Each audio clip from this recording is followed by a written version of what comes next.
നമസ്കാരം. ചരിത്രം ചികഞ്ഞു നോക്കുമ്പോൾ ചില കഥകൾ നമ്മൾക്ക് വിശ്വസിക്കാൻ പ്രയാസമുള്ളതായി തോന്നും. പുസ്തകങ്ങളിലൊക്കെ എഴുതിയ കഥകൾ വിശ്വസിച്ചിട്ട് പലരും വിശുദ്ധ യുദ്ധത്തിനായി ഇറങ്ങി പുറപ്പെടുന്ന വാർത്തകൾ നമ്മൾ കേൾക്കാറുണ്ട്.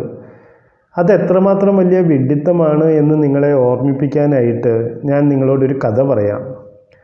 വർഷം 1187. ഹാറ്റിൻ യുദ്ധത്തിൽ കുരിശുയുദ്ധപ്പടയെ തോൽപ്പിച്ച് സലാദിൻ ജെറുസലേം കീഴടക്കുന്ന ഒരവസരം. അപ്പോൾ അന്നത്തെ പോപ്പ് പ്രഖ്യാപിക്കുകയാണ്, നമ്മൾ എന്ത് വില കൊടുത്തും നമ്മുടെ വിശുദ്ധ നഗരമായ ജെറുസലേം വീണ്ടെടുക്കണം, അതിനായിട്ട് നമ്മൾ 3-ാം കുരിശുയുദ്ധം ആരംഭിക്കുകയാണ് എന്ന്. ഈ വാർത്ത ഇംഗ്ലണ്ടുകാരനായ ഒരു ചെറുപ്പക്കാരൻ്റെ ചെവിയിലെത്തുന്നു. ആ ചെറുപ്പക്കാരൻ്റെ പേര് ജോൺ എന്നാണ്.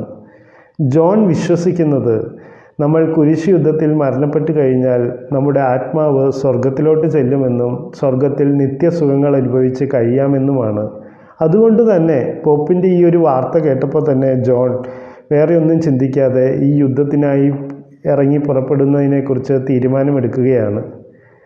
അപ്പോൾ ജോണിൻ്റെ മനസ്സിൽ വന്ന ചിത്രം ഇതായിരിക്കാം. ജോൺ ജെറുസലേമിലേക്ക് ചെല്ലുന്നു. അവിടെ കൊമ്പൻ മീശയുള്ള ഒരു മുസ്ലിം പടയാളിയുടെ മുന്നിലെത്തിപ്പെടുന്നു. ആ പടയാളി ഒരു കൊടാലി കൊണ്ട് ജോണിൻ്റെ കഴുത്ത് അറുത്തു മാറ്റുന്നു. ആ സമയത്ത് സഹിക്കാൻ പറ്റാത്തൊരു വേദന തോന്നുമായിരിക്കാം. കാലുകൾ കുഴഞ്ഞു പോകുന്നത് പോലെ തോന്നുമായിരിക്കാം. ചെവിയിലൊരു ഇരമ്പൽ കേൾക്കുമായിരിക്കാം. കണ്ണുകൾ മൂടുമായിരിക്കാം. പക്ഷെ അടുത്ത നിമിഷം തന്നെ അവിടെയെല്ലാം ഒരു വെളുത്ത പുക വമിക്കുന്നു. സ്വർഗത്തിൽ നിന്ന് മാലാഖമാർ സംഗീതങ്ങളുടെ അകമ്പടിയോടുകൂടി ഇറങ്ങി വരുന്നു. എന്നിട്ട് ജോണിൻ്റെ ആത്മാവിനെ കൂട്ടിക്കൊണ്ട് ഒരു വലിയ സ്വർഗീയ കവാടത്തിലോട്ട് ചെല്ലുന്നു. എന്നിട്ട് മാലാഖമാരെല്ലാവരും കൂടി ജോണിൻ്റെ ആത്മാവിനെ സ്വർഗത്തിലോട്ട് എതിരേൽക്കുന്നു. ഈ ഒരു കാഴ്ചയായിരിക്കാം ജോണിൻ്റെ മനസ്സിലുണ്ടായിരുന്നത് ഈ യുദ്ധത്തിനായിട്ട് ഇറങ്ങി പുറപ്പെടുമ്പോൾ. ഇങ്ങനെ വിശ്വസിക്കാൻ ജോണിനൊരു കാരണമുണ്ട്. ജോണിൻ്റെ ഓർമ്മകൾ തുടങ്ങുന്നത് അവൻ്റെ നാട്ടിൽ അവൻ്റെ കോട്ടയുടെ മുമ്പിലുള്ള തുരുമ്പ് പിടിച്ച ഹെൻറി അപ്പൂപ്പൻ്റെ ഒരു വാളിൽ നിന്നാണ്. അവൻ ഓർമ്മ വെച്ച കാലം മുതൽ, പിച്ച വെച്ച് നടന്ന കാലം മുതൽ അവൻ കേൾക്കുന്ന കഥകൾ 2-ാം കുരിശ് യുദ്ധത്തിൽ പങ്കെടുത്ത ഹെൻറി അപ്പൂപ്പനെക്കുറിച്ചാണ്. ആ യുദ്ധത്തിൽ പോയി പടവെട്ടി മരിച്ച ഹെൻറി അപ്പൂപ്പൻ്റെ ആത്മാവ് ഇപ്പോൾ സ്വർഗത്തിലിരുന്ന് തന്നെയും തൻ്റെ കുടുംബത്തെയും സംരക്ഷിക്കും എന്നുള്ള വാർത്തകളാണ്, എന്ന കഥകളാണ് ജോൺ ചെറുപ്പം മുതൽ കേട്ടു വളർന്നത്.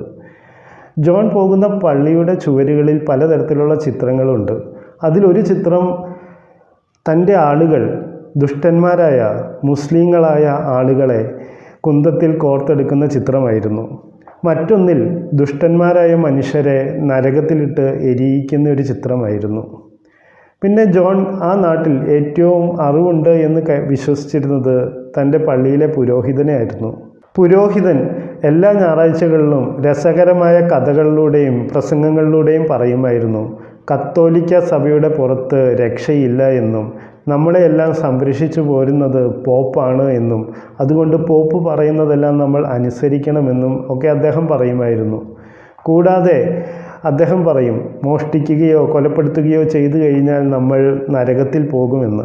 അതിൻ്റെ ഒപ്പം തന്നെ അദ്ദേഹം പറയും, അവിശ്വാസികളായ ആളുകളെ കൊല്ലുന്നതിൽ പാപമില്ല, അവിശ്വാസികളായ ആളുകളെ കൊന്നു കഴിഞ്ഞാൽ നമ്മൾ സ്വർഗത്തിൽ പോകുമെന്നും പറഞ്ഞ് പഠിപ്പിച്ചിട്ടുണ്ടാകാം. അപ്പോൾ ഈ കഥകളും ഈ സാഹചര്യങ്ങളിലൂടെയൊക്കെ വളർന്നു വന്ന ജോൺ കുരിശുയുദ്ധത്തിൽ പങ്കെടുത്ത് മരിച്ച് സ്വർഗത്തിലെത്തുന്നത് അദ്ദേഹത്തിന് ഒരു നടക്കാത്ത കാര്യമായിട്ടൊന്നും തോന്നുകയില്ല. അപ്പോൾ അതിനൊരു അവസരം കിട്ടുമ്പോൾ തീർച്ചയായും ജോൺ പറയും, അവിശ്വാസികളായ ആളുകളെ കൊന്ന് കുരിശുയുദ്ധത്തിൽ പങ്കെടുത്ത് ഞാൻ എൻ്റെ വിശുദ്ധ നഗരമായ ജെറുസലേമിനെ മോചിപ്പിക്കാനായി പുറപ്പെടുന്നു എന്ന്. ഇങ്ങനെ പറഞ്ഞ് കുരിശ് യുദ്ധത്തിനായി പുറപ്പെടുന്ന ജോണിനെ അവൻ്റെ അമ്മ വന്ന് കെട്ടിപ്പിടിക്കും. എന്നിട്ട് പറയും, ഞാൻ നിന്നെ ഓർത്ത് ഒരുപാട് അഭിമാനിക്കുന്നു എന്ന്. അവൻ്റെ അച്ഛൻ അവൻ്റെ തോളിൽ തട്ടിയിട്ട് പറയുമായിരിക്കാം, ഞാനും നിൻ്റെ പ്രായമായിരുന്നെങ്കിൽ നിൻ്റെ കൂടെ യുദ്ധം ചെയ്യാനായിട്ട് വന്നേനെ എന്ന്. അവൻ്റെ സുഹൃത്തുക്കൾ ചിലപ്പോൾ അവനോട് പറയും, ഞാൻ നിൻ്റെ കൂടെ വരാമെന്ന്.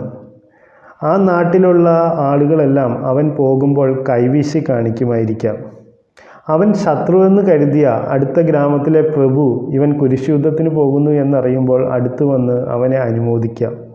അതുപോലെ തന്നെ ആ നാട്ടിലുള്ള പെൺകുട്ടികളെല്ലാം അവനെ വളരെ ആരാധനയോടെ നോക്കിക്കാണാം. അങ്ങനെയായിരിക്കാം ജോൺ എന്നൊരാൾ യുദ്ധത്തിന് പോകുമ്പോൾ അന്നത്തെ നാട്ടുകാർ അദ്ദേഹത്തെ യാത്രയയക്കുന്നത്. എന്നാൽ വർഷങ്ങൾ കഴിയുമ്പോൾ ഈ ഒരു സാഹചര്യം നിങ്ങളൊന്ന് ചിന്തിച്ചു നോക്കുക. വർഷങ്ങൾ കടന്നുപോയി. ജോണിൻ്റെ അച്ഛനും അമ്മയും മരിച്ചുപോയി. അവൻ കണ്ട ആ കോട്ട കാലത്തിൻ്റെ പഴക്കം കൊണ്ട് പൊളിഞ്ഞുപോയി. ഹെൻറി അപ്പൂപ്പൻ്റെ വാൾ അവിടെ കാണുന്നില്ല. അവൻ്റെ പള്ളിയിലെ ചില്ല് ജാലകങ്ങളും പള്ളിയുമെല്ലാം കൊടുങ്കാറ്റിൽ തകർന്നുപോയി. അപ്പോൾ അവിടെ ചിത്രങ്ങളില്ല. ഹെൻറി അപ്പൂപ്പൻ്റെയോ കുരിശുയുദ്ധത്തിന് പോകുന്നവരുടെയോ ചിത്രങ്ങളില്ല. അതുപോലെ തന്നെ സയൻസ് കണ്ടെത്തിയിട്ടുണ്ട് നമ്മുടെ ശരീരത്തിൽ ആത്മാവില്ല എന്നുള്ള സത്യം. ജോൺ എന്ന ചെറുപ്പക്കാരൻ ഈ കാലഘട്ടത്തിൽ ഒരു വാർത്ത കേൾക്കുകയാണ് റേഡിയോയിലൂടെ. സിറിയയെ അവിശ്വാസികൾ ആക്രമിക്കുന്നു, സെക്യൂരിറ്റി കൗൺസിൽ പിരിച്ചുവിട്ടിരിക്കുന്നു എന്ന്. അപ്പോൾ ജോൺ പറയുകയാണ്, അവിശ്വാസികളായ ആളുകളെ യുദ്ധത്തിൽ തോൽപ്പിച്ച് ഞാൻ വിശുദ്ധ നഗരം വീണ്ടെടുക്കാനായി പോകുന്നു എന്നുള്ള അതേ വാചകം ഇവിടെ പറയുകയാണ് എന്ന് കരുതുക. അപ്പോൾ ആ നാട്ടുകാർ പറയും ജോണിന് വട്ടാണ് എന്ന്. കാരണം ഈ ഒരു കാലഘട്ടത്തിൽ അതേ വാചകങ്ങൾക്ക് പ്രസക്തിയില്ല.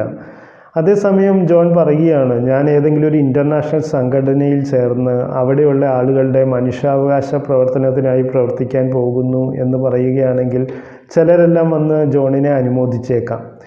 പക്ഷേ കുരിശ് യുദ്ധത്തിനായി പുറപ്പെടുകയാണ് എന്ന് അവനോട് പറഞ്ഞു കഴിഞ്ഞാൽ നിനക്ക് വട്ടാണ്, വേറെ പണിയൊന്നുമില്ലേ എന്നാണ് അവിടുത്തെ നാട്ടുകാർ ഇപ്പോൾ ചോദിക്കുകയുള്ളൂ.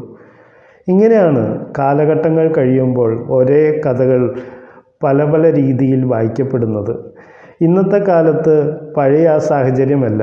അപ്പോൾ അന്ന് കുരിശ് യുദ്ധത്തിന് പോയത് വലിയൊരു കാര്യമായി കണ്ട ജനങ്ങൾ ഇന്ന് അതൊരു വലിയ വിഡ്ഢിത്തമായി തന്നെ ആയിരിക്കും കാണുന്നത്. അപ്പോൾ ഈ പഴയ കഥകളും പഴയ പുസ്തകങ്ങളുമൊക്കെ വിശ്വസിച്ച് യുദ്ധത്തിനിറങ്ങി പുറപ്പെടുന്നവർ എത്രമാത്രം വലിയ വിഡ്ഢിത്തമാണ് ചെയ്യുന്നത് എന്നുള്ളത് നിങ്ങളെ ഓർമ്മിപ്പിക്കാനായിട്ടാണ് ഞാൻ ഈ കഥ നിങ്ങളോട് പറഞ്ഞത്. ഇന്നും നമുക്കറിയാം നമ്മുടെ ഈ കാലഘട്ടത്തിലും പലരും ചില പുസ്തകങ്ങളിൽ എഴുതിയ കഥകൾ വിശ്വസിച്ച് യുദ്ധം ചെയ്യാനായി ഇറങ്ങി പുറപ്പെടുകയും അവരുടെ മാത്രമായ ഒരു ലോകമൊക്കെ സ്വപ്നം കാണുന്ന വിഡ്ഢിത്തങ്ങൾ. അത് ഇന്നത്തെ കാലത്തിന് ചേർന്നതല്ല എന്ന് നമുക്ക് എല്ലാവർക്കും മനസ്സിലാക്കാവുന്ന ഒരു കാര്യം തന്നെയാണ്. പുസ്തകത്തിലെ കഥകൾ കാലഹരണപ്പെട്ടു പോകും. അന്നത്തെ സാഹചര്യത്തിൽ എഴുതിയ കാര്യങ്ങളാണ്. അത് ഇന്നത്തെ സാഹചര്യത്തിൽ അതല്ല വേണ്ടത്. ഇന്നത്തെ സാഹചര്യം അതിലും മെച്ചപ്പെട്ടൊരു സാഹചര്യമാണ്. അപ്പോൾ മനുഷ്യരെല്ലാം കൂടുതൽ ചിന്തിച്ച് പ്രവർത്തിക്കേണ്ട ഒരു സമയമാണ്. ഈ കാര്യങ്ങൾ ഓർമ്മിപ്പിക്കാനായിട്ടാണ് ഞാൻ നിങ്ങളോട് ഇന്ന് ഈ ഒരു കഥ ഇവിടെ അവതരിപ്പിച്ചത്. അടുത്ത അധ്യായത്തിൽ നമുക്ക് മറ്റൊരു വിഷയവുമായി വീണ്ടും കാണാം. Thank you.